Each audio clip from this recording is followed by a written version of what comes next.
Você já fez algo tão terrível que pensou que o próprio Deus iria te fulminar? Eu estava no banheiro do meu palácio dourado, assistindo a 50 Bíblias queimarem na minha banheira de mármore, rindo com meus primos como se fosse a coisa mais engraçada que já tínhamos feito. Meu nome é Ahmad Al-Savoud. Tenho 28 anos e sou membro da família real saudita, morando em Riad. No dia 15 de junho de 2018, cometi um ato que deveria ter me condenado para sempre. Mas Jesus Cristo tinha outros planos. Deixa eu te contar como o Deus que eu zombei se tornou o Deus que salvou a minha alma. Nasci em meio a uma riqueza e um privilégio inimaginável. Meu pai, o príncipe Khaled, era um dos milhares de príncipes da família real saudita. Não estávamos na linha direta de sucessão ao trono, mas tínhamos mais dinheiro do que a maioria das pessoas conseguiria gastar em 10 vidas.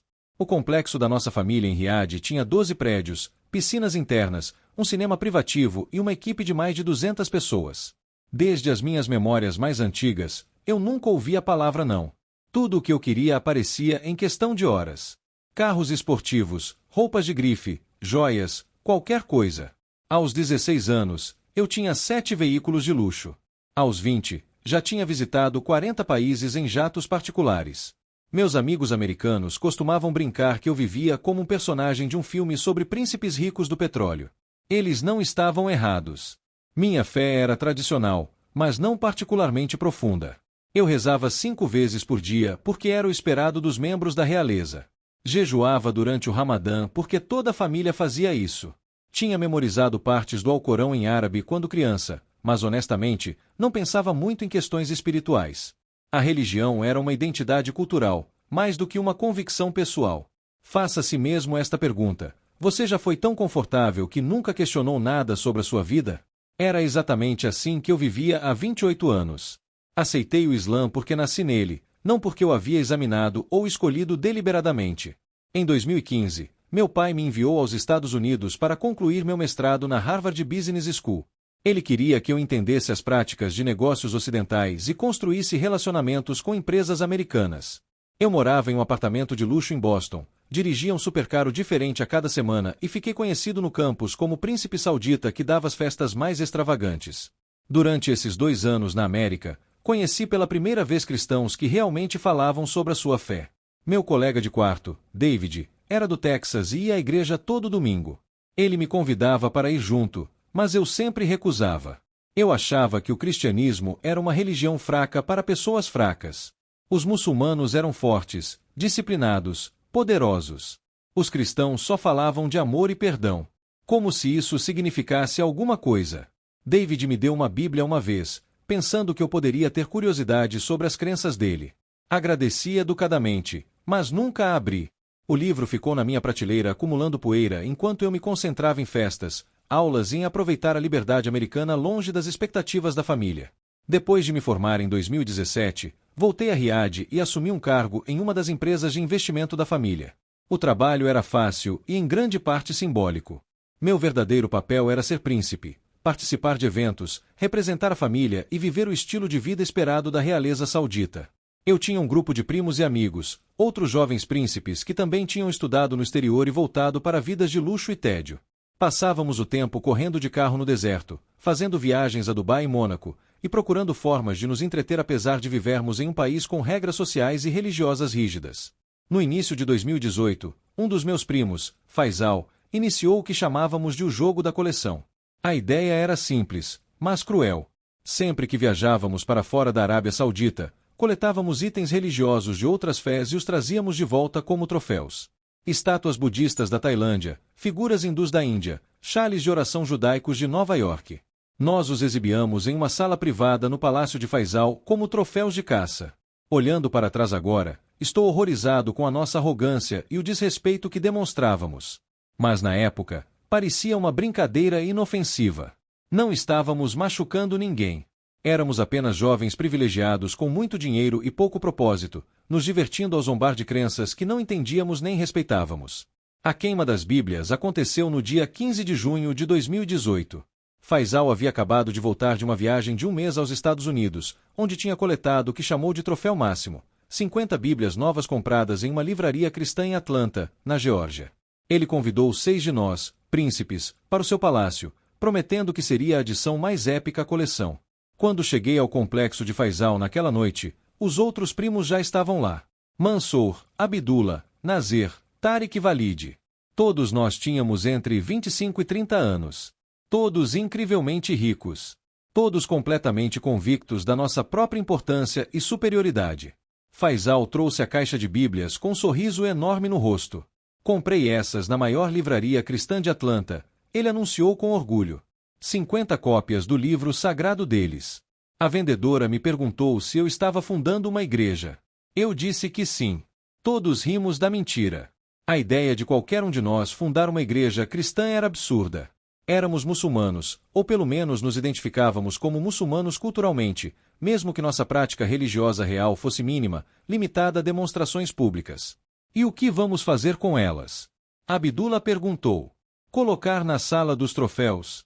Faisal balançou a cabeça com um sorriso malicioso. Não, primo. Esta noite vamos fazer algo muito mais divertido. Vamos queimá-las, todas as 50, e filmar para nossa coleção particular. A sugestão criou um burburinho animado na sala. Isso era diferente de simplesmente colecionar itens religiosos. Era a destruição ativa de algo que os cristãos consideravam sagrado. Parecia perigoso e emocionante de uma forma que nosso entretenimento habitual não proporcionava. Lembro que senti uma pequena hesitação. Algo no meu espírito questionou se estávamos indo longe demais, mas empurrei o sentimento para o lado, sem querer parecer fraco ou excessivamente religioso diante dos meus primos. Além disso, eram apenas livros, papel e tinta. Que mal poderia causar queimá-los? Fomos para o banheiro principal de Faisal, que era maior do que o apartamento inteiro de muitas pessoas. Tinha uma enorme banheira de mármore que facilmente caberia 4 pessoas. Faisal começou a enchê-la enquanto o resto de nós abria a caixa de Bíblias e começava a colocá-las lá dentro. Os livros tinham capas de couro e páginas finas com bordas douradas. Alguns tinham mapas e ilustrações. Percebi que um tinha uma dedicatória escrita na capa. Para Sara, que a palavra de Deus te guie sempre. Com amor, vovó. Por um momento, me perguntei sobre Sara e sua avó, sobre a fé que significava o suficiente para dar esse livro de presente. Então Faisal acendeu a primeira Bíblia com seu isqueiro de ouro, e o momento de reflexão desapareceu. As páginas pegaram fogo imediatamente, criando chamas laranja vibrantes. Comemorávamos e começamos a acender mais livros, competindo para ver quem conseguia fazer as maiores chamas. Faça a si mesmo esta pergunta. Você já participou de algo que sabia ser errado, mas o fez mesmo? Assim porque todos os outros estavam fazendo? Foi exatamente onde eu estava naquela noite. Minha consciência estava gritando que aquilo era profundamente errado, mas eu a silenciei com risadas e pressão do grupo. O banheiro se encheu de fumaça enquanto todas as 50 Bíblias ardiam na banheira de mármore. Filmamos tudo em nossos celulares, brincando sobre como os cristãos ficariam ofendidos se pudessem nos ver. Fazíamos orações fingidas em inglês, imitando o que achávamos que era o culto cristão. Éramos completamente desrespeitosos e orgulhosos disso. Quando a última Bíblia havia se transformado em cinzas, demos descarga no que restava e abrimos as janelas para dissipar a fumaça. Depois voltamos para a sala de estar de Faisal para tomar chá e rir do que tínhamos feito. Assistimos aos vídeos que havíamos gravado e os compartilhamos no nosso grupo de mensagens privado. Fui para casa naquela noite sentindo-me satisfeito com o entretenimento da noite.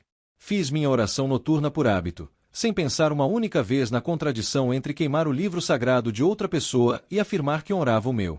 Adormeci facilmente, sem ser perturbado pelo que havia participado. As ocorrências estranhas começaram exatamente 3 dias depois, no dia 18 de junho de 2018. Acordei às 3 da manhã com um cheiro de fumaça no meu quarto. Uma fumaça forte e espessa, como se algo estivesse queimando bem ao meu lado. Pulei da cama em pânico, procurando fogo, mas o meu quarto estava completamente limpo.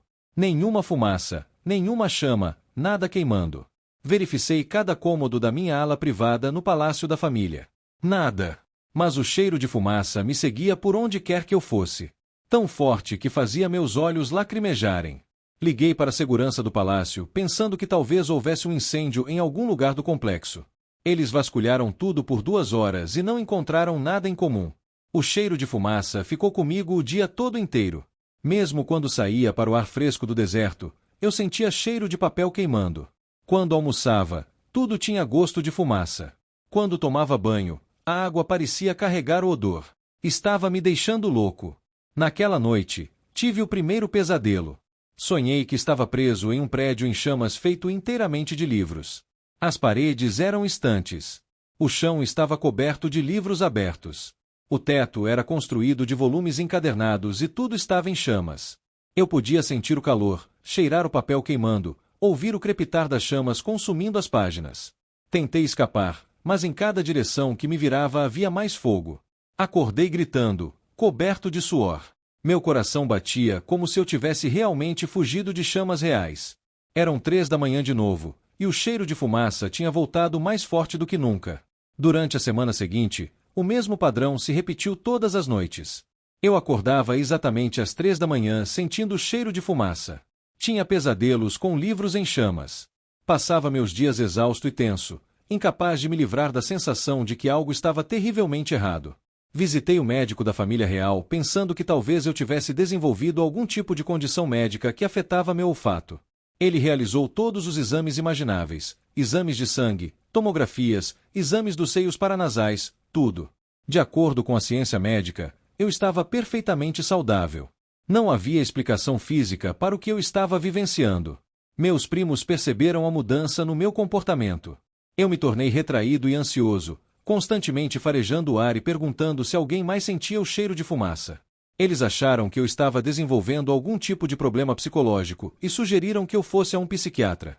No dia 25 de junho, exatamente 10 dias após queimar as Bíblias, algo aconteceu que mudou tudo. Eu estava sozinho no meu quarto no palácio, tentando descansar apesar de mais uma noite sem sono. Era início da tarde e a luz do sol entrava pelas minhas janelas. Estava deitado na cama olhando para o teto, me perguntando se estava perdendo a razão. De repente, a temperatura do meu quarto caiu drasticamente. Foi de uma tarde quente no deserto para uma noite fria de inverno em questão de segundos. Eu conseguia ver meu hálito formando nuvens no ar. A luz do sol parecia diminuir, embora nada bloqueasse as janelas. Então eu o vi. Uma figura apareceu ao pé da minha cama. Um homem vestindo vestes brancas simples, irradiando uma luz que parecia vir de dentro dele em vez de qualquer fonte externa. Sua presença preencheu meu enorme quarto, fazendo tudo mais parecer pequeno e insignificante. Soube imediatamente, sem questionar ou duvidar, que estava olhando para Jesus Cristo. Não um profeta, não apenas um professor. Era o próprio Deus em forma humana. O mesmo Jesus cujas palavras eu havia queimado na banheira de Faisal 10 dias antes. Seus olhos encontraram os meus e naquele olhar eu vi tudo o que já havia feito de errado.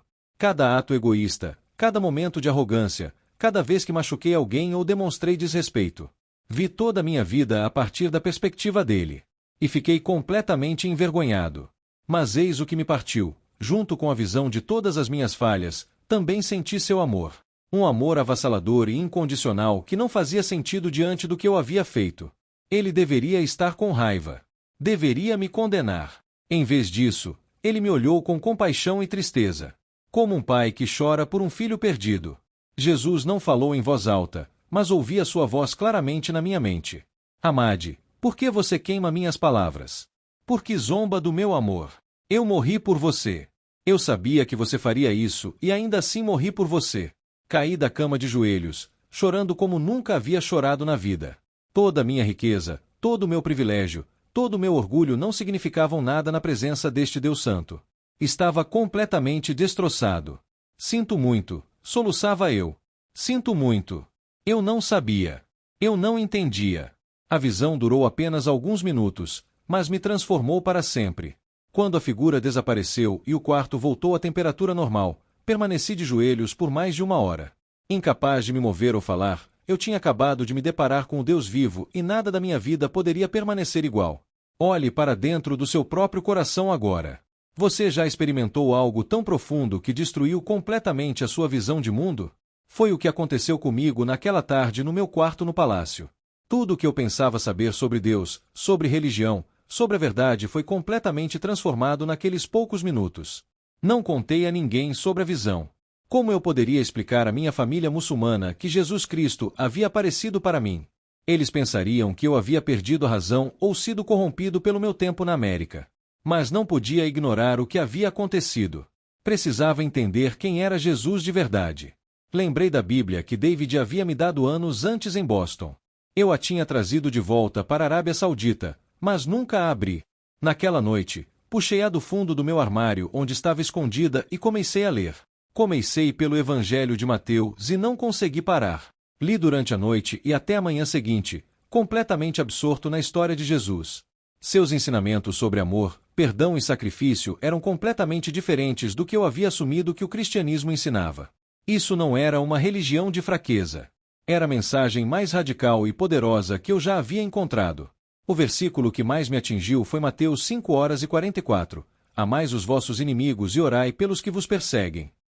Eu havia passado minha vida acreditando que ser forte significava dominar os outros, que poder significava nunca demonstrar fraqueza. Jesus estava ensinando algo completamente diferente. A verdadeira força estava em amar mesmo quando se tem o poder de odiar. O verdadeiro poder estava em perdoar mesmo quando se tem o direito de se vingar. Durante as 3 semanas seguintes, li a Bíblia em segredo todas as noites. Assisti a sermões cristãos online usando uma VPN para esconder minha atividade na internet. Comecei a orar a Jesus, testando se aquilo era real ou apenas uma experiência emocional que desapareceria com o tempo. O cheiro de fumaça desapareceu completamente após minha primeira oração a Jesus. Os pesadelos pararam. A ansiedade e o medo que me controlavam há semanas simplesmente sumiram. Em seu lugar, encontrei uma paz que eu nunca soube que era possível. Faça a si mesmo esta pergunta: pelo que você estaria disposto a sacrificar tudo em nome da verdade absoluta? Eu estava prestes a descobrir exatamente o que custar seguir a Jesus. Em meados de julho de 2018, sabia que não podia continuar vivendo uma vida dupla. Precisava fazer uma escolha. Ou reconheceria publicamente minha fé em Jesus Cristo, ou negaria e voltaria à minha vida antiga. Não havia meio termo. No dia 20 de julho de 2018, contei ao meu pai sobre minha conversão. Estávamos a sós em seu escritório privado no palácio. Expliquei tudo: a queima das Bíblias, as visões, meu estudo do cristianismo e minha decisão de seguir a Jesus. A reação do meu pai foi pior do que eu havia imaginado. Ele não gritou nem ficou violento. Em vez disso, ficou completamente frio. Ele me olhou como se eu fosse um estranho que havia invadido a sua casa. Você não é mais meu filho, ele disse baixinho. Você trouxe vergonha para o nome da nossa família. Você vai sair deste palácio imediatamente. Não vai levar nada com você e nunca mais vai entrar em contato com ninguém desta família. Em 4 horas, eu havia sido removido do complexo familiar apenas com as roupas que estava usando. Minhas contas bancárias foram congeladas. Meus carros foram confiscados. Meu passaporte foi retido pela segurança da família. Havia passado de príncipe bilionário a refugiado sem teto em uma única tarde. Os outros príncipes que haviam queimado as Bíblias comigo não queriam ter nada a ver comigo. Faisal, que havia organizado tudo, me disse que eu havia desonrado o Islã e que merecia qualquer punição que Allah trouxesse. Nenhum dos meus primos e amigos ficou ao meu lado. Passei minha primeira noite como cristão dormindo na rua em Riad, usando minha jaqueta como travesseiro. A ironia não me passou despercebida. O Jesus que eu havia zombado enquanto queimava Bíblias era o único que não havia me abandonado agora que eu havia perdido tudo. Por meio de conexões dos meus tempos em Harvard, entrei em contato com David, meu colega de quarto cristão de Boston. Expliquei minha situação e perguntei se ele conhecia alguém que pudesse me ajudar a sair da Arábia Saudita. Em uma semana, ele me havia conectado com uma rede clandestina que ajuda convertidos religiosos a escapar da perseguição. Sair da Arábia Saudita sem passaporte foi aterrorizante e perigoso. Não vou compartilhar os detalhes porque isso poderia colocar em risco outros que ainda estão ajudando pessoas a escapar. Mas no dia 3 de agosto de 2018, cruzei para a Jordânia e de lá voei para os Estados Unidos com documentação de refugiado de emergência. Cheguei em Dallas, no Texas, literalmente sem nada. Sem dinheiro, sem pertences, sem conexões familiares. Apenas minha fé em Jesus e a promessa de que ele nunca me deixaria nem me abandonaria. A família de David me acolheu, me dando um quarto em sua casa e me ajudando a solicitar asilo religioso nos Estados Unidos.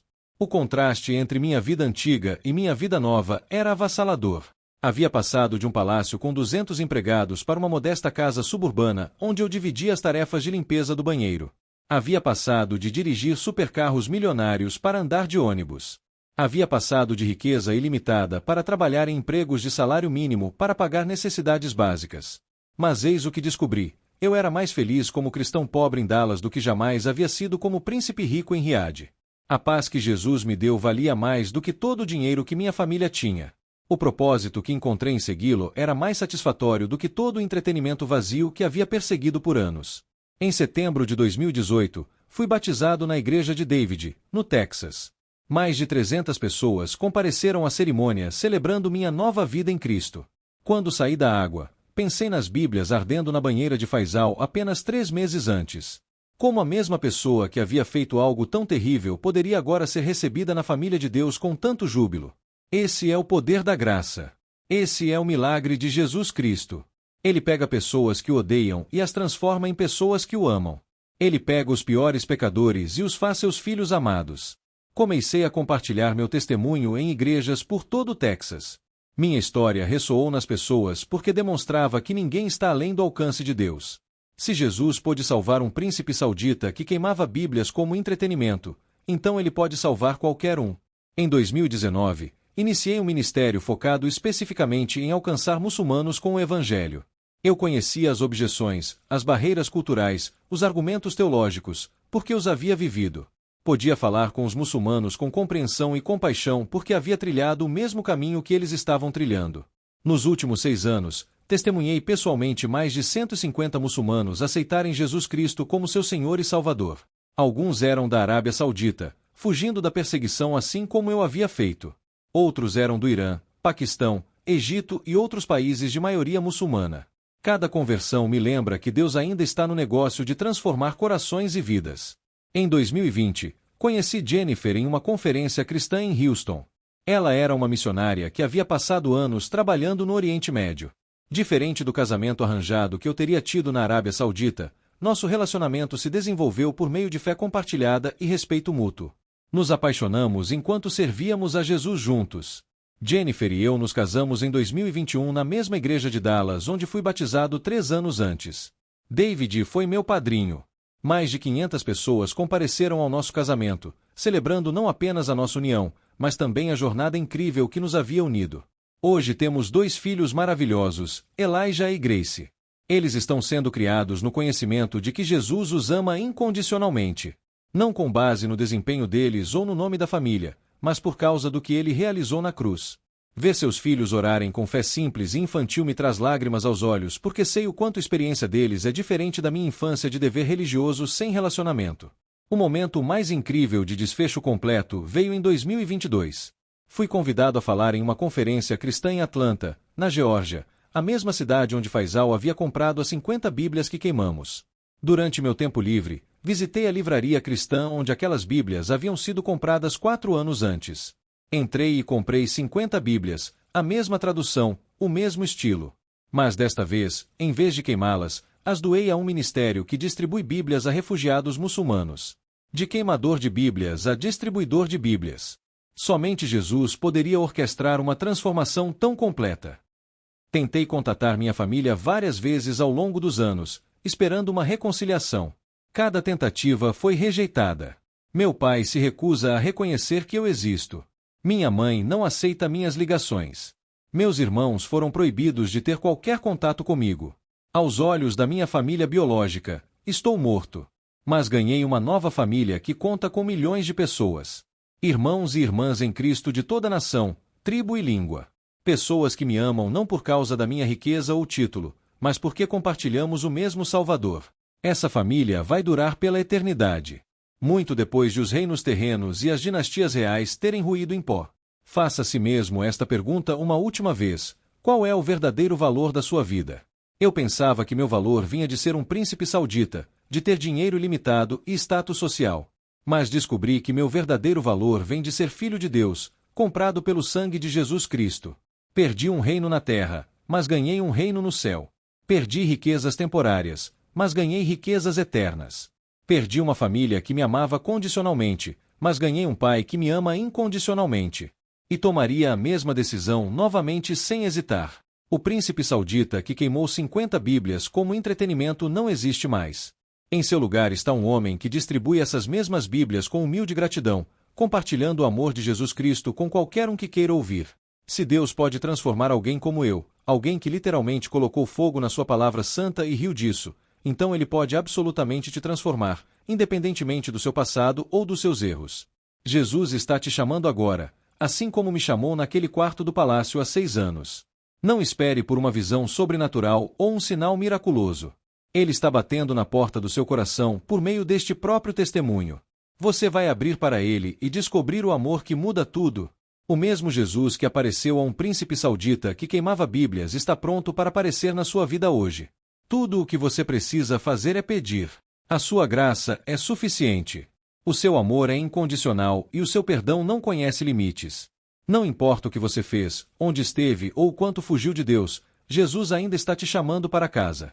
Responda a Ele hoje. Deixe-o mudar a sua vida do jeito que Ele mudou a minha. Você não vai se arrepender.